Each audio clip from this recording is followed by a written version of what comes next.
Mamãe, nós podemos explicar.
Ai, alguém me ajuda, socorro! Ai, o que é isso?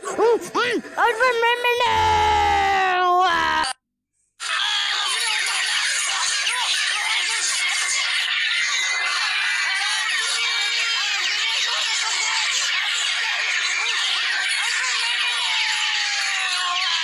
Vou viva!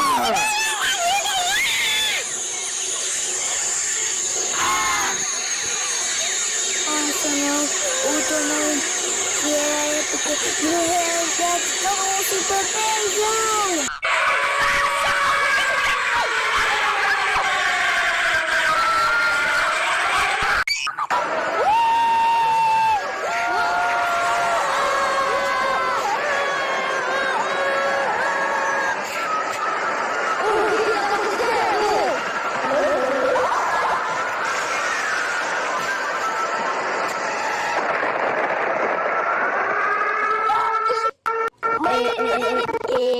Ah, meu Deus do céu!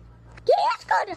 Que foi? Quanto é que está indo pra festa que eu tava brincando com Sofia? Depois a mãe virou um Pink Floyd. E o que mais? O ataque de tornado! Eu nunca mais que eu vou sonhar. Fim.